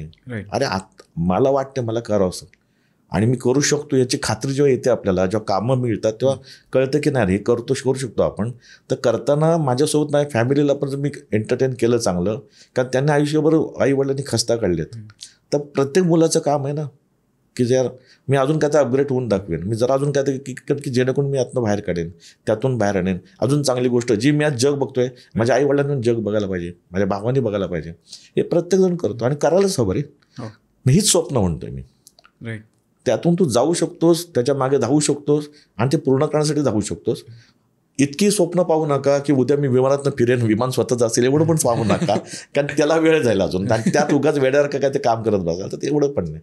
बरोबर. पण निदान मी डोमेस्टिकने इथे जाऊन येऊ शकतो एवढं तर बाद झालं. आणि त्याच्या शिदोरीने आणि त्याच्या जोरावर ऍक्शन्स. कमाल. नाविन्य खूप महत्वाचं असतं असं मला वाटतं. न्यूनेस हे का महत्वाचं असतं, कारण आपण नेहमी काय ना नवीन करू पाहत असतो, किंवा आपण जरी सिमिलर गोष्ट सातत्याने करत असतो तरी त्याच्यातही एक नवीन काहीतरी आपण शोधायला जातो आणि त्याच्याच जोरावर आपण काहीतरी नवीन करू पाहतो आणि काहीतरी घडतं. तसं नाविन्याचं महत्त्व किती आहे आणि आजच्या घडीला तुझ्यासाठी काय आहे ते नाविन्य? कसली एक्साइटमेंट आहे की मला हे करून बघायचं आहे किंवा हे अजून बनवायचं, किंवा मी हे बनवतोय ते अजून इथपर्यंत पोहोचवायचं आहे. आत्ताच्या घडीला असं काय आहे जे तुला असं एक्साइटमेंट आहे त्याची? मला त्या कॅरेक्टर्स प्ले करायला खूप आवडतात. चांगल्या काही गोष्टी आल्या ना माझ्याकडे तर मला त्याला एक त्याची बॉडी लँग्वेज कशी असेल किंवा हे मी कधी केलंच नाही. हे करायला हरकत नाही, कारण शेवटी माझं प्रोफेशन, माझा फोकस तेच आहे. मी जाऊन बिल्डर तर होऊ शकत नाही, जाऊन बाबा त्यात किती विटा लागतात आणि काय त्यात विटांमध्ये काय मिक्स केलं म्हणजे मी कसं जास्त पैसे मिळतं असं काही विचार. कॅरेक्टरमध्ये कारण माझा अभ्यास तोच आहे, त्याच्यावरच आयुष्य गेलंय. तर कॅरेक्टर्स रंगवतानाची गंमत येते. हे बाबा ही कॅरेक्टर कधी रंगवलं नाही आणि आज अशा पद्धती समोर कॅरेक्टर येते तर हे रंगूया, आपण वेगळ्या पद्धतीने रंगूया. फार काही चुकेल, जरा 1-2 ज्याला मी प्रयोग म्हणतो ना नाटकात, ती चुकेल, पण ते निदान हळूहळू पॉलिश करत करत एक वेगळं कॅरेक्टर समोर येईल लोकांच्या. तर त्याची मला एक्साइटमेंट नेहमीच असते. जसं मगाशी म्हटलं माझे नाटकाचं का पिक्चरचं स्क्रिप्ट येते तेव्हा मी वाचतो, ते एकदा सुरू केलं की एंडपर्यंत वाचून काढतो. का तर ती एक्साइटमेंट भरपूर असते त्यात, काय घडते या कॅरेक्टरचं. म्हणजे मला जर आवडतं मी लोकांना प्रेझेंट करू शकेन. तर ह्या गोष्टी मला हाताळायला, गप्पा मारायला, समजा मी त्या पिक्चरमध्ये नसेन आणि एखादा कोणतं माझ्यासोबत गोष्ट सांगत असेल आणि त्याची इच्छा असेल की मी काम करू आणि माझ्या काही अडकलेल्या तारखा असतात त्या मी येऊ शकत नसेल तर मी त्याला सांगतो उलट की माझा नको विचार करू, इथे ना ह्या माणसाचा विचार कर, कारण हा तो तिच्या जवळ जातोय. आता मी नाही आहे म्हणून मला राग नाही येणार आहे, उलट तू सांग तू पिक्चर कधी येणार, त्याचं प्रमोशन मी करेन. की ही गंमत आहे ना, हे तुम्ही खेळा तुमच्या पद्धतीनं. आणि मला हे जास्त आवडतं गप्पा मारायला, त्यातला नाटकाविषयी का चित्रपटाविषयी. बाकी फालतू गप्पांमध्ये मी तसं जात पण नाही आणि माझा रोल पण नाही तो. जिथे रोल आहे, जिथे करिअर आहे, माझ्यासोबत दुसरा त्याचंही करिअर, तर त्यात गप्पा मारायला आवडतात. त्या गोष्टींमध्ये फिरायला आवडतं, त्या गल्ल्यांमध्ये. कारण त्याच्या एक्साइटमेंटमध्ये पण मला इन्व्हॉल्व व्हायला आवडतं ना की हा काय स्वप्न पाहतो, ह्याला काय करावं असं वाटतंय, चल ना थोडंसं अजून 2 गोष्टी सांगून चांगल्याच अर्थात की मग ती पण म्हणजे ह्याच्या बघ किती पहिली बघ एक्साइटमेंटच्या. नॉट ओनली आपलं समोरच्या ह्याच्यात पण माझी एक्साइटमेंट घुसवली की तो खुशणार, तो खेळणार, तो बोलणार आणि काय नकळत ते स्वप्नातलं एक जग तयार होणार, गोष्ट तयार होणार आणि त्या गोष्टीत आपण इन होणार आणि ते अजून उंचावर जाणार, अजून छान जाणार. कारण तू इथून करतोस तर ते काय गोष्ट भावली, आवडली म्हणून आपण त्यात इन्व्हॉल्व होतो, बोलतो, गप्पा होतो. जसं मगाशी तू म्हणालास ना की मैत्री आणि इम्पॉर्टंट असते, आणि असं तू एक्झाम्पल दिलीस तुझे कसे अंकुश आणि केदार दादा ते तुमच्या एकत्र होतात. आय थिंक त्या तशा प्रकारच्या एनर्जी असतात ना जेव्हा एकत्र येतात आणि तुम्ही गप्पा मारता आणि नवीन काहीतरी बनवायला लागता, किंवा एकाची आयडिया असते त्याला दुसरा काहीतरी जोड लावतो. मला पण तशा प्रसंगात किंवा तशा सिच्युएशनमध्ये राहायला खूप आवडतं. जेव्हा कोणतरी व्यक्ती, आता माझे काही मित्र जे कंपोजर आहेत, गाणी बनवतात, ते आले आणि मग काहीतरी आमचं डिस्कशन चाललं आणि मग ते जी गिव्ह अँड टेक आहे ना ती अर्थात मजा होऊन जाते. इथलं विकत घेऊन पण मिळणार नाही किंवा कोणाचं पाहून पण मिळणार नाही, किंवा ठरवून पण नाही अशा गप्पा असं नाही होते, जुळून येणार. कमाल. कोल्हापूरच्या घरात अशी कोणती तुझी जागा आहे, तुझा स्पॉट आहे जिकडे तुला बसायला, किंवा तिथे किंवा फार्म हाऊसवर असेल कुठे, असा तुझा कुठला स्पॉट आहे जिथे तुला खूप आवडतं, किंवा एका दिवसातल्या ह्या वेळेला तिथे असायला खूप? टीव्ही रूम मध्ये असतो मी, बाकी काही करत नाही. कारण इथे मला बाकीकडे टीव्ही पाहायला मिळत नाही जेव्हा काही कामात असतो वगैरे. त्या मग नेटफ्लिक्स आणि सगळं जे लावून बघत असतो काय काय. कोणत्या प्रकारचं बघतोस, काय सगळं बघतो. मला इंग्लिश येत नसलं तर खाली सबटायटल वाचत असतं बघतो मी. हां, आता तू प्लस पॉईंट आहे ना आपल्याकडे की आपण एखाद्या गोष्टीत जर तू त्या पिक्चरमध्ये घुसलात ना, मग नंतर भाषा बाजूला राहते आणि त्यांच्या मुवमेंटमध्ये आणि ते जे काय करतायत त्यात आपण मस्त अडकून ती गोष्ट आपण समजून घेऊ शकतो. हां, तर ते मला. आणि मग शेतात असेल फार्म हाऊस तर देऊळ बांधलंय मी राधाकृष्णाचं. अरे वा. हां, देऊळ आहे आणि छोटंसं घर आहे. माझी मिसेस काय ना काय करत असते घरी, आम्ही झाडं वगैरे लावले तिथे, मग तिथे जर आम्ही वेळ घालवतो. 2-3-4 दिवसासाठी जातो आणि तेवढं करतो. हां, तिकडनं खूप ऑक्सिजन घेऊन यायचं आणि इकडे फिरायचं. भजन वगैरे आवडतं तुला? हो, बुवा बस वगैरे. तो पण एक वेगळा. कारण मी शाहिरांकडून आलो ना, शाहीर मला लोकसंगीत बद्दल मला नेहमीच आपुलकी. कारण आजचा दिवस आता आपण जेव्हा शूट करतोय, हनुमान जयंती आहे तर, आणि सुरुवाती तो सकाळी पाळणा वगैरे असतो, ते आमच्या दापोलीत आज आहे मारुती उत्सव. तो जसा हनुमंता अंजलीच्या सुता बाळा जो ते असं झोन पकडतात एकदम. कमाल वाटतं. त्यामुळे लोकसंगीत लोकगीत किती छान असतं, खूप छान आणि मातीतलं आहे ना ते एकदम. आणि आपलं लहानपण वगैरे आम्ही 40 उतरून राहिला तेव्हा ते ऐका सत्यनारायणाची कथा तिकडनं चालू ते कानावर पडलेलं आहे तेव्हाच वगैरे. आणि शाहिरांकडचं असल्यामुळे मला खूप फायदा झाला. म्हणजे मी शाहिरांची काय गाणी आहेत, केदारला तर मुखोद्गत आहे सगळं शाहिरांचं. कुठला पोवाडा म्हण, कुठली गाणी म्हणते, केदार लगेच चालू होतं आपल्यात. पण नातोय केदार त्यांना, बरोबर. त्यामुळे आणि त्याच्यासोबत राहिल्यामुळे, केदारसोबत राहिल्यामुळे आम्हाला पण म्हणजे केदारचे जे बाबा होते, म्हणजे शाहिरांना बाबा म्हणायचे ना, आम्ही पण बाबाच म्हणायचो त्यांना. आमच्याकडे ते आमचे आजोबाच असायचे ते. त्यामुळे त्याची एक गोडी आणि डायरेक्ट शाहीर साहेब आणि म्हणजे बाबा आणि शाहिरांची फॅमिली पूर्ण सगळी फॅमिली माझ्यावर खूप म्हणजे खूप उपकार आहेत बाबा, की बाबा त्यांनी खूप आपल्याला हेल्प केली, आधार दिले तेव्हा. कारण आय थिंक हे जेव्हा आपण एकदम तरुण वयात असतो ना, किंवा अगदी लहान असतो, तेव्हा हे जे आपण ज्या गोष्टी आपला अनुभव होतो ना, ते आपण ते ॲब्झॉर्ब केलेले असतात, पण त्याचं जे आयुष्यात नंतर महत्त्व असतं ना ते सांगू. आम्ही शाहीर सगळे पार्टीत होतो लोकधारामध्ये, तेव्हा विंग असतात ना, ओपनला शो असायच्या ना, बरोबर, त्या विंगात पडदे असायचे ते स्वतः सगळ्यांनी बांधायचे कलाकार. आम्ही जायचो जिथे शोला, बरोबर, तर कोण बांधत असेल तर स्वतः शाहीर घ्यायचे, रशीवशी घ्यायचे, बाबा करतात आपल्याला केलं पाहिजे. तिथून जी सवय लागली ना, आज आतमध्ये समजा स्टेजवर विंगेत जर कोण पाणी द्यायला नसेल ना, तर त्याला मला हाक मारायची गरज वाटत नाही. मी स्वतः घेतो, स्वतःची प्रॉपर्टी चेक करतो नाटकात प्रत्येक शोला, बाबा माझी प्रॉपर्टी कुठे आहे, नाही बा मुलं आहेत ठेवले ते करतील असं नाही. उद्या काय वाटलं, काय ठिकाणी आम्ही थिएटरला लेट पोहोचायचो ना, त्या घाई गडबडीत सेट लावायचा असतो, त्या सेट उचलण्यापासून पण केलं. त्याला कारण शाहीर साबळे, तेव्हा पद्मश्री शाहीर साबळे, ते स्वतः सगळं करायचे, आम्ही बघायचो. तिथून ती चांगली सवय लागली की आजही कुठे अडलं नाही आपलं, की बाबा प्रयोग होताना काहीतरी वस्तू अजून यायच्या, जरा मदत करूया, पटकन सेट लावायला मदत करा. तिथे आणि भरत जाधव कंसात बाजूला ठेवायचा तो, आणि प्रयोग माझा कसा पार पडेल, आता मी कसं वेळ अडकले तर ते पटकन मी सर्वसाधारण होऊन काम केलं पाहिजे माझ्या बॅकस्टेजच्या पोरांबरोबर. ते बिकॉज ऑफ शाहीर साबळे संस्कार, हे फरक पडतोय. चांगली लोक आयुष्यात तुला मिळाली ना, तर ते संस्कार जर तुला मिळाले तर चांगल्या लोकांवर राहिल्यामुळे बऱ्याचशा गोष्टीकडे बघण्याचा दृष्टिकोन पण चांगला होतो. खरं कमाल. आयुष्यात असे लोक आपल्याला भेटतात, त्यांच्याकडनं आपण गोष्टी, संस्कार डाउनलोड होतात, किंवा आपण जस्ट बघून आपण काही शिकत असतो. आत्ताचा तुमचा जो प्रोजेक्ट आहे त्याच्यातही एक संघर्ष आहे, शिकवण आहे, आणि एक चांगली गोष्ट मांडली, आणि त्याच्यातही विविध लोकांची गोष्ट मांडली, तेही आहेच त्याच्यात. हे करत असताना पर्सनल लेवलवर काय ओतता आलं त्या कॅरेक्टरमध्ये तुम्हाला, हे आत्ताच्या प्रोजेक्टमध्ये? मी चाळीत राहिलो होतो ना, त्यात आमचे ते असे पाहिले होते मी, आमचे कामगार वस्तीच होती सगळी आजूबाजूला. त्यात एक सर्टन एजची माणसं आणि तरुण एजची माणसं ही पाहिलीच होती. त्यातलं एक निवृत्तीकडे आलेल्या माणसांकडे पण पाहिलं होतं. त्यांच्यात आलेला तो पोक्तपणा, जबाबदारीचा पोक्तपणा असतो ना, म्हणजे थोडंसं ओझं असतं ना एक जबाबदारीचं, मग त्यामुळे तो आलेला पोक्तपणा, पण काहीतरी करण्याची जिद्द, हे त्या पाहिलं होतं आम्ही. आणि हे करताना मला ते सोपं गेलं, बरं वाटलं मला की अरे म्हणजे हे कॅरेक्टर मी असं करतोय. त्यामुळे ते पिक्चरमध्ये चाल पण मग माझी जरा अशी वेगळी आली, की अशी कुठे ते अग्रेसिव्ह नाही आहे. बरोबर, कारण ते वय पण नाही त्या माणसाचं. जिथे व्हायचं अग्रेशन, जिथे चिडायचं चिडला तो, पण ते चिडण्याचा पण त्याला आम्ही लिमिट ठेवलं, किंवा तो फार किती चिडेल. कारण खूप पोक्तपणा, खूप जबाबदार आलं असतं ना, पोक्तपणा शब्द बरोबर आहे. तो चिडला तरी ना त्याचा टेम्पो फार वर जाऊ शकत नाही. चिडण्यात फरक आहे ना, म्हणजे खूप मोठ्याने आवाज केला म्हणजे चिडणं होत नाही. बरोबर, चिड कशी निर्माण होऊ शकते, त्यातली ती चिड आहे ना, 2-3 ठिकाणी तो बडबडतो, बोलतो ते कॅरेक्टर.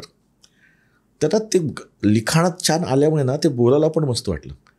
ते कुठेही एच सोडून बोलतोय तर नाही, तर ते एक मला खूप त्या लिखाणात आल्यामुळे ना मला करायला बरं वाटलं, की हा चिडतो पण आहे, हा फक्त समजून पण घेतोय, तो बोलतोय, हा बोलतोय, ते पण समजून घेतोय.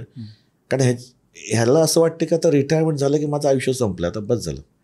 पण एक जगण्याची एक नवीन भाषा मिळते, नवीन जिद्द दिसते समोर, जेव्हा संघर्ष सुरू होतो, आणि समोर एक आम्हाला म्हणतात आयुष्यात परत सेकंड संधी मिळाली पाहिजे, किंवा काय संधी येतात, फक्त तुम्हाला ते नीट विचार करून त्यात घुसलं तर त्या संधीचा फायदा होतो. आणि अर्थात मिळालेल्या संधीचा फायदा करणं, तो हा विषय आहे. बरोबर. त्यामुळे जी संधी येते यांना ना, म्हणजे मला किंवा बाकीचे कॅरेक्टर्स आहेत, तर माझ्यासाठी ते वय निघालेलं आहे, आणि परत एक संधी येते, तर त्यात ती जिद्द निर्माण होते, आणि मग त्या संधीचं कसं सोन होईल ह्यासाठी धावणं आहे.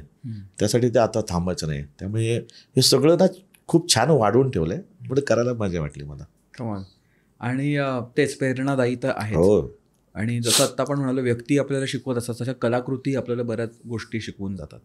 म्हणजे अगदी ते विनोदी नाटक जरी करत असतो तरी त्याच्यात काही ना काहीतरी आपण शिकतो. त्यामुळे मला असं वाटतं प्रत्येक कलाकृतीत जेव्हा प्रामाणिकपणे काहीतरी ओतलेलं असतं ते लोकांपर्यंत पोचतं, आणि त्याच्यातनं नक्की एक तरी थॉट माणूस घरी घेऊन येतो. नक्कीच. आणि तेच खरं खूप महत्त्वाचं आहे. आणि जसं तू मांडलंस या प्रोजेक्टबद्दल, किंवा त्याचं दिग्दर्शन असू दे, किंवा ती नवी पिढी आणि त्याचा सगळं एक नवीन प्रकार आणि वेगळा अप्रोच, हे खूप एक्साइटिंग आहे. तर ते त्याचं प्रोडक्ट, कलाकृती फायनल व्हायला, आणि काम करणारे लोक पण खूप छान आहेत. म्हणजे आम्ही जेव्हा ते स्क्रिप्ट वाचलं होतं ना, त्या कॅरेक्टर्स सगळ्यांची माहिती होती, अरे छान वेगवेगळे आहेत प्रत्येकाचे. मग त्यांच्यासमोर ज्या कास्टिंगची नावं येतात ना, तेव्हा कळतं अच्छा हा रोल करणार आहे. आशुतोष गोवारीकर, आशुतोष दादा तर कमिशनरचा रोल करणार. तर आपण त्यांना फक्त आज पडद्यावर ह्याच्यावरच पाहिलं होतं, लगानचे दिग्दर्शकांनी, पण असं कधी भेट झाली नव्हती. पण समोर बसून ज्या गप्पा होतात, ज्या बोलतात ते त्यांचे अनुभव. आता विचार कर, त्या माणसाचं किती मोठेपण आहे. ऑस्करला गेलेली फिल्म आहे, त्याचा तो दिग्दर्शक आहे, आणि आज नवीन आलेला माझी पहिली फिल्म आहे. त्या दोन्ही असे आहेत. पण एका गोष्टीकडे तुम्ही येता आणि गोष्टी ज्या घुसतात त्या सगळं बाजूला ठेवून त्या गोष्टीला कसं महत्त्व देता येईल आणि काय. एकदाही सेटवर आशुदादाने शिवराजला सांगितलं नाही की हा शॉट जरा असं की तसा, ते होऊ शकतं ना. होऊ शकतं कारण स्वतः काम करणार आहे. पण नाही, एकदाही नाही. मला खूप आवडलं ते. सिद्धार्थ जाधव, सिद्धार्थचा रोल पण वेगळा आहे, विनोदी नाही आहे, छान केलं आहे त्याने काम. नंतर ओमने पण छान केलं आहे. ओम शिक्षकाचा रोल करतोय. ओम बरोबर मी पण पहिल्यांदा काम करतोय. छान. प्राजक्ताने छान केलं आहे. किरण डाळिंबकर आहे, किरण खोज आहे, छान कामं केली सगळ्यांनी. सगळ्यांनी फक्त आपापला रोल जगले सगळेजण. मग ह्याचं जेव्हा सगळं मिक्सचर होऊन समोर येईल ना तर ते चांगलं दिसेल आणि ती गोष्ट चांगली. आणि तेच आहे ना, गोष्ट चांगली तीच पोचवायची. आणि परत दुसरं तुला असेल तर अजय गोगावले, अजयने गाणं काय सुंदर गायलं. ते प्रेरणादायी गाणं वाटतं ना ऐकताना. आम्हाला पण माहीत नव्हतं, पण जेव्हा पहिल्यांदा टीजर आला तेव्हा काय आवाज भिडतोय ते पटकन. संगीत केलंय गुलराज सिंग, छान केलंय. खूप पिक्चर लोकांना आवडेल. हो नक्की. आपण विविध ठिकाणी फिरत इकडे पोचलो आणि मस्त आपल्या गप्पा आहे. स्वैर मस्त फिरलं. आणि खूप माझ्या ज्या क्युरिओसिटी असतात ना, की मला पडलेले प्रश्न आहेत ना, ते मला खूप विचारायला आवडतात. ते सुरुवातीला अगदी मी विचारूनच टाकले सगळे, की कला सातत्याने केलं तर त्याच्यानंतर काय, त्याच्यात नवीन काय पाहायचं किंवा कसं पाहायचं. आणि दादा तुझं बॉडी ऑफ वर्क हे एवढं प्रचंड आहे आणि खूप प्रेरणादायी आहे. कारण मी जसं म्हटलं, मी दापोलीला रसिक रंजन नावाचं आमचं नाट्यगृह आहे एकमेव, जिकडे 4-5 महिन्यातनं एक नाटक लागतं किंवा काय काय तर वर्षातनं एखादं किंवा दुसरं नाटक लागतं. तिथे मी सही रे सही पाहिलं होतं. गलगले वळाले वगैरे ते सगळं मी प्रकार आईच्या भिशीत करून दाखवले होते त्यावेळी ते. आणि ते पूर्ण बॉडी ऑफ वर्क, मग विविध सिरियल्स मालिका मध्ये बघणं आणि मग चित्रपट ऑफकोर्स आले. तर जे काम आहे आणि ज्या प्रकारचं बॉडी ऑफ वर्क आहे ना, ते खूपच कमाल आहे. आणि ते पर्सनल लेवलवर मला खूप प्रेरणादायी वाटतं. कारण आजही तू इकडे आता वायफळ गप्पांचा कार्यक्रम चालला आहे, नंतर तुझे प्रयोग असणार आहेत, ऑफकोर्स चित्रपट चालू आहे, तर त्याच्या निमित्ताने प्रमोशनल ॲक्टिव्हिटीज सगळीकडे धावपळ चालू आहे. पण त्यातनं तो जो चैतन्य जे म्हटला होता सुरत, ते डेफिनेटली जाणवतं गप्पा मारताना आणि ते खूपच कमाल आहे. आम्ही अद्भुत दरवाजा नावाचा एक छोटीशी सेगमेंट करतो आपल्या वायफळवर, ती आपणही करू. त्याच्यात मी एक सीन क्रिएट करतो आणि तिथे नेऊन तुला मी सोडीन आणि मग तुला जे काय दिसतंय, जे काय वाटतंय ते तू सांग. आणि त्याच्यात तुला मुभा आहे, तू काळ बदलू शकतोस, लोक आणू शकतोस, ज्यांना तू आयुष्यात भेटलाच नाहीस ती लोक आणू शकतोस, काही करू शकतोस. इमॅजिनेशन तर जे आहे ते आहे. ते करण्या अगोदर वायफळवर आज आमच्याबरोबर गप्पावर कसं वाटलं तुला? खूप छान वाटलं मला. खूप मगाशी म्हटलं मी तुला, माझी बसण्याची स्टाईल पण अशी आली की आपण जरा मांडी घालून वगैरे बोलूया. हे कधी होतं जेव्हा आपण खूप घरगुती होतो ना, आणि हा तुझा कार्यक्रम नक्कीच खूप घरगुती आहे. आणि आता ते कार्यक्रम घरगुती आहे म्हणून असं बसलं तर नाही आहे. तू मुळात चांगला बिहेवियर करतोस, मला खूप असं ओपन अप करतोय, चांगलं मिक्स करतोस मला. त्यामुळे मला असं वाटतं ते मिक्स होता एक नकळत आपली बॉडी लँग्वेज बदलते.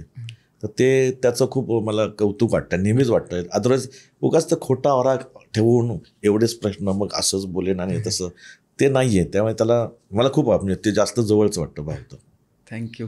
आणि जसं मी म्हटलं, मला तर खूप शिकायला मिळालं आणि आपण डायरेक्टच मला पडलेल्या प्रश्नांबद्दल बोललो, त्यामुळे त्याच्यातनं ते मी एडिट करताना पण मी पुन्हा शिकतो. त्याचं रिव्हिजन होते माझी, की इथे बोलतोच पण तिथे एडिट करताना तर पुन्हा मला तो जगता येतो तो एपिसोड. त्यामुळे जबरदस्त मला मजा आलेली आहे.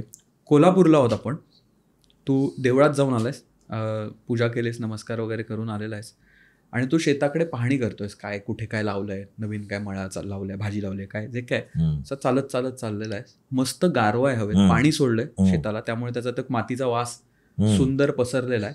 साधारणपणे एक संध्याकाळची वेळ, गोल्डन आवर, म्हणजे असा सूर्यप्रकाश तिरका पडलेला आहे आणि छान तो असा फिरत एक झाड आहे त्याच्या खालती अशी बसायला थोडी जागा केली, तिथे जाऊन बसलास जरा. आत्ता तू पूर्ण धावपळीच्या स्केड्यूलमधनं येऊन तिथे आता जरा ऑक्सिजन घेण्यासाठी बसलास, शांतपणे एकटाच बसलास, मस्त वाटलंय. आणि इकडे तिकडे तू पाहणी करतोस शांतपणे, काय कसं चाललंय. हळूहळू पाण्याचा आवाज येतोय मागून आणि बॅकग्राऊंडमध्ये काही ना काहीतरी कोणतरी ओरडते कोणाला तरी, ते सगळं चालू आहे. आणि अशा वेळी ना झाडाच्या मागनं एक व्यक्ती तुला हाक मारते आणि तू म्हणतोस अरे आवाज ओळखीचा वाटतो, पण इथे ही व्यक्ती कशी, म्हणून तू वळून बघतोस. ती व्यक्ती झाडामागून चालत येते आणि तुझ्या बाजूला येऊन बसते आणि तू त्या व्यक्तीवर गप्पा मारायला सुरुवात करतोस. पहिले तू अचंबित असतोस की ही व्यक्ती आत्ता इथे, म्हणजे अशक्यच गोष्ट, ही व्यक्तीच कशी आली इथे. तर ती व्यक्ती आत्ता तुला कोण सुचते, कोण असेल आणि कोणत्या प्रकारचा डायलॉग असेल? तू म्हणतोयस ना या असं समज वगैरे, ही व्यक्ती मला शेतात गेलो की भेटतेच मला. ते म्हणजे माझे वडील. हां, भेटतेच मला. आता फार काही एक्स्ट्रा बोलतो असं नाही आहे. प्रत्येकाचे इमोशन्स आहेत आईवडिलांबाबतीत. मी माझ्या आईवडिलांचे स्टॅच्यू लावलेत शेतात. राधाकृष्णाचं देऊळ आणि बाजूला त्यांचे स्टॅच्यू आहेत. ते स्टॅच्यू लावायचं कारण तेच आहे की माझ्यासोबत असावेत. काय होतं, आपण घरात फोटो वगैरे ठेवतो, नंतर वर्षश्राद्धाला काढतो वगैरे, ठीक आहे. पण शेतात जो असतो ना, तर ते त्यांचं स्वप्न होतं शेत. आईने तर बघितलं, वडिलांनी नव्हतं पाहिलं. तर त्यांचे स्टॅच्यू ठेवल्यामुळे तू म्हणतोयस तसं कडुलिंबाच्या झाडाखाली मी बसतो, पण मी काय काय चाललंय ते पाहतो, पण आणि त्यातून बरंच जरासं वडिलांची गप्पा मारतो पण. त्यामुळे माझ्यासाठी ते खूप असं युनिक नाही. माझ्यासाठी ती परत एनर्जी म्हणतो ना की माझ्यावर अजून वडिलांचं लक्ष आहे, हे त्यातनं मी आनंद घेत असतो आणि घेतो मी. पण आता काय प्रकारचं संभाषण झालंच तर कसं? एवढंच आहे, बराच ना तू जरा सांभाळ, एवढंच बोलतात ते. आणि मी पण बोलतो की काळजी करू नका. कमाल, खूप मोठा थॉट आहे त्याच्यात. अरे जरी असतं तरी नाही, पण असायला पाहिजे ना रे. त्यांनी आपल्याला माहिती आहे त्याने काय केलं.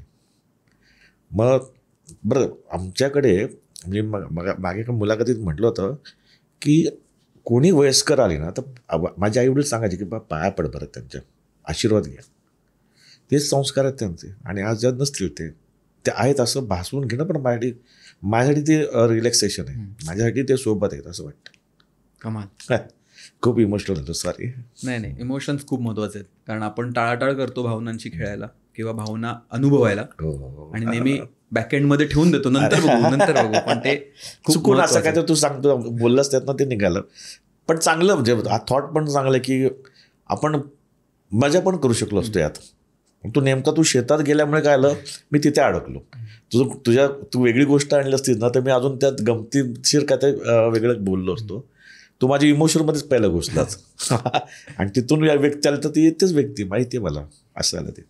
काय होतं माहिती आहे, अद्भुत दरवाजा सेगमेंट आहे ना, ती कशी आहे, दोन्हीकडनं कसा अप्रोच आहे त्याचा. जस्ट सांगतो की आपण गप्पा मारतो आणि त्याच्यानंतर मी गप्पांमधनं मला त्यावेळी काय सुचेल ना ते मी मांडतो. आणि ऑफकोर्स ते गप्पांवर बेस्ड असतं की जनरल आपल्याला कळतं की काय प्रकारची एनर्जी आहे समोरच्याची, आणि ते ऑटोमॅटिक येतं. असं नाही मी ठरवलेलं असतं की हा ना असं विचारू, ते बोलता येतं. आणि समोरच्या व्यक्तीचं किंवा जे पाहुणे आपल्याकडे आलेले असतात ना, त्यांचंही काय होतं, 1-1.5 तास आपण गप्पा मारल्यात ना, त्याच्या जोरावर त्यांच्या डोक्यात जे फ्रेश असतं ना ते मांडलं जातं. त्यामुळे ते सुंदर केमिस्ट्री तेवढ्या काळासाठी तयार होते ती. तर ते खूप मॅजिकल होतं, म्हणून त्याला अद्भुत दरवाजा नाव ठेवलंय. गुड कमाल. बरं दादा, वेळात वेळ काढून तू आज आमच्या घरी आलास आणि वायफळचा भाग झालास, आणि ह्या नवीन सेटवर आपला पहिलाच भाग आहे, त्यामुळे त्याच्यात एक मजा आहे त्याला. त्याच्यासाठी खरंच धन्यवाद. सांगायची गोष्ट अशी की ऑफकोर्स आत्ता आपण ज्या प्रोजेक्टबद्दल बोललो आहे तो आलेलाच आहे आणि येणारच आहे. पण आमचं असं म्हणणं आहे की आपण ज्या गप्पा मारतो वायफळवर, आपल्या चॅनलवर ज्या व्हिडिओज असतात त्या टाइमलेस आहेत. त्या तुम्ही कधीही बघा, त्या तेव्हाही अप्लाय होणार आहेत. कारण आपण आत्ताच्या ह्याच्यावर डायरेक्ट बोलत नाही, आपण जनरल आयुष्याबद्दल बोलतो. त्यामुळे हे बघत असताना तुझं जे काही, तुझी कोणतीही कलाकृती चालू असेल, समोर असेल, OTTवर असेल, ऑनलाईन असेल, थिएटरमध्ये असेल, नाट्यगृहात असेल, जे काय असेल, तिथे लोकांना असं एक रिमाइंडर की जा, या विकेंडला जा आणि भरतदादाचं जे काय चालू आहे ते बघून या आणि त्याला प्रेम द्या. ऑफकोर्स हे आम्ही सांगायची गरज नाहीये, पण एक छोटासा रिमाइंडर की तुम्हाला जायचं होतं तर जाऊन या आता.